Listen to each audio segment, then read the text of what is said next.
Shounen, a genre of anime that is typically marketed towards teenage boys between the ages of 12 and 18. However, you don't need to be a high schooler to acknowledge what Shounen anime does exceptionally well. Insane action sequences that satiates a power fantasy. On the other hand, you don't need to be an adult to see the flaws in Shounen anime. Female characters that are as useful as hentai models, or the annoying protagonists that lack any sort of subtlety while spouting about the power of friendship and doing what's right. As a kid that grew up on Bleach and Naruto, my dick would get so hard during the action sequences, but outside of those moments, I never felt like the Shounen anime tropes were directed at anyone except incels. Fortunately, we have Jujutsu Kaisen, which takes everything we love about Shounen anime, such as the badass action sequences, insane power systems, and phenomenal visuals, while rectifying all the flaws of typical Shounen anime tropes. In a sense, Jujutsu Kaisen might be one of the few anime that targets all age demographics, with the Shounen anime at its foundation that replaces all the annoying Shounen tropes with aspects of Seinen, such as dark narratives, commentary on society, and grounded characters. So, with that being said, let's talk more about this Shounen Seinen hybrid of an anime.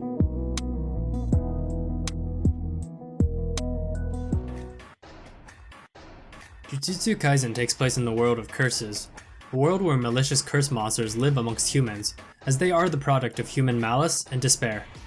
However, only rare individuals with cursed energy are able to perceive said cursed monsters, and subsequently tasked with training their cursed energy to become Jujutsu sorcerers that combat threats to humanity.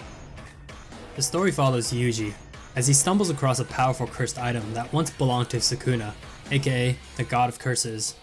After a series of unfortunate circumstances, Yuji finds himself thrust into the supernatural world of curses as he discovers newfound powers on his journey to become a Jujutsu sorcerer while being shackled to the demon god, Sukuna.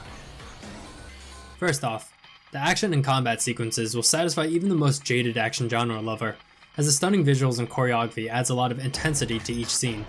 However, what makes the action in Jujutsu Kaisen superior to other shows is the implementation of its power system and overall scaling. Like most shonen anime, there is a relatively easy to follow power ranking in the show, where characters can progress with training and new techniques. Unlike most shonen anime, the criteria for victory in battles and strength is not entirely based on power level, as characters can't solve all their problems by brute forcing a bigger blast, or stubbornly flexing nuts. Instead, Jujutsu Kaisen places a large emphasis on matchups. For example, a level 1 sorcerer is generally stronger than a level 2 curse, but a level 2 curse might be able to exploit the sorcerer's weakness. This emphasis on matchups makes combat thought-provoking, with plenty of psychological bluffs and feints that attempt to expose or exploit the opponent's weaknesses. The nature of the power system also provides overall balance to the characters, as some excel in close quarters combat, while others excel from range or cursed energy utilization. Due to the balancing of characters, rarely do you see a fight that is fought alone, as the emphasis on teamwork not only adds impressive nuance to combat, but also pragmatically covers the weaknesses of allies, while promoting chemistry amongst the characters. Of course, Jujutsu Kaisen would not be a shonen anime without its moments of levity, but unlike most shonen humor, the comedy feels intelligent with excellent comedic delivery, while simultaneously being cognizant of hack shonen tropes, and does an impressive job in making a mockery of anime tropes in the funniest way possible. If the power of friendship makes you cringe, then Jujutsu Kaisen has you covered with the satirization of friendship that somehow manages to be ironically heartwarming, while making you laugh your ass off. If teen angst and useless fangirls salivating over male protagonists annoys you, then the show has your back as well, with a hilarious depiction of infatuation that doesn't taint the narrative. Overall, the humor of Jujutsu Kaisen hits in so many ways, and has a level of self-awareness that is equally consistent between its narrative, combat, and characters. So, on that note, let's talk about some of the characters of the show. A lot of shonen anime runs into the common problem of some characters being amazing, while having other characters being absolutely insufferable. The price of a unique cast of characters tends to require the viewer to swim in a pool of dicks before getting to the good stuff. Fortunately, Jujutsu Kaisen doesn't require the viewer to wade in a phallic soup, as it delivers a unique cast of characters that reminds you of other shonen protagonists, except they're all likable because they display a healthy level of self-awareness both in their conception and execution. First, we have Yuji Itadori, an extremely gifted athlete that forgoes his athletic talent to participate in the meaningless endeavors of the occult club. We learn Yuji's reason for participating in the occult club is to leave school earlier so he can visit his grandfather in the hospital. Right off the bat, you might be thinking, oh, another goody two-shoes shonen protagonist. And you're not entirely wrong there, as Yuji is a person that was raised right by his curmudgeon of a grandfather. However, Yuji lacks the arrogance and stubbornness of other shonen protagonists, as his humility and flexibility sets him apart from the obnoxious loudmouths that have deceived people into believing stubbornness as a virtue. Unlike most shonen protagonists, Yuji is someone that is capable of apologizing to others for being too self-righteous, while also displaying flexibility with his morals when he needs to prioritize the lives of his comrades over his pride and ego. Because of this, Yuji's self-awareness and humility is a breath of fresh air for shonen, as he engages in self-deprecating humor and gets constantly roasted by his friends while satiating a power fantasy that feels natural from a human perspective. Next, we have Nobara Kugasaki, who's the complete opposite of your typical shonen female, or useless trophy wife. This is fitting for Nobara, as she is someone that shits on the concept of behaving how society sees fit, and has a strong sense of staying true to herself. Like Revi from Black Lagoon, Nobara is someone that has a chip on her shoulder, but instead of being dark and brooding, Nobara manages to be hilarious, as she blows up at everything, talks a lot of shit, and constantly needs to be held back by her friends to avoid fights. However, like your best friend that constantly roasts you, Nobara is extremely empathetic and protective towards her friends, as she forms a love-hate relationship with them. Whenever Nobara is in the room, expect a good laugh as she trash talks the characters of the show. You're an out-of-control roller coaster of emotions today! This is why girls don't like you! How do you know they don't like me, huh? Are you even popular enough to talk? Bitch.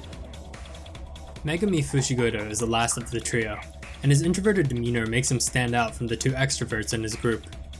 Unlike dumbass Yuji and Nobara, Fushigoro is reserved and calm in his interactions, but that doesn't mean there's a lack of chemistry with the three. Throughout the show, Fushigoro is constantly teased by Yuji and Nobara, however he seems to enjoy their jabs as he has more fun than he lets on.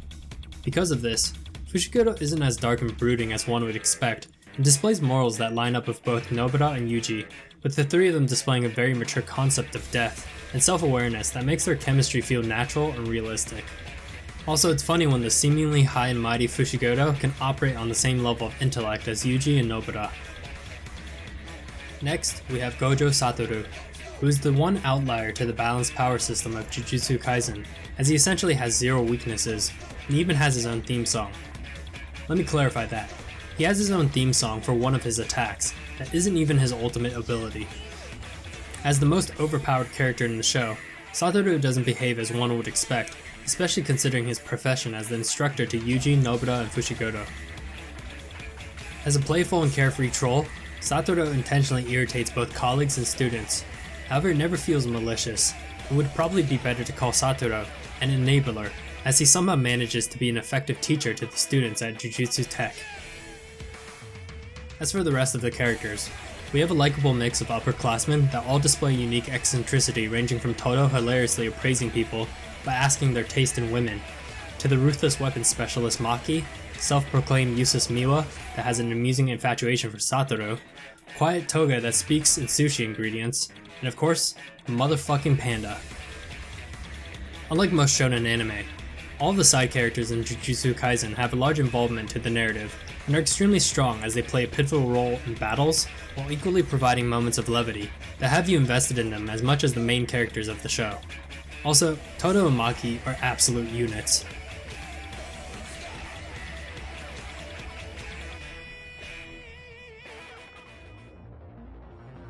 Like many shonen anime before it, Jujutsu Kaisen is a show that single-handedly enamors the viewer with well-choreographed action sequences and stunning visuals. However, what sets it apart from other shonen anime is the level of self-awareness that is consistently depicted in its combat, comedy, and characters. Like JoJo, the battle system emphasizes matchups, which adds a level of nuance to fights that engages the viewers as characters try to navigate the strengths and weaknesses of their opponents like a puzzle. The comedy is also well thought out, as it avoids the typical juvenile anime humor and ironically satirizes shonen anime tropes while delivering character banter with excellent comedic timing. Of course, the greatest breath of fresh air comes from the characters of the show, as we finally have a self-deprecating shonen protagonist that teaches the value of humility over self-righteous ideals and flexibility over stubbornness. while being surrounded by a cast of badass characters that are not only present for cheap fan service. If you enjoy Seinen anime, or tire of cringy Shounen Anime tropes, then I'd highly recommend Jujutsu Kaisen, as you'll be equally laughing your ass off, while pumped full of adrenaline during battles.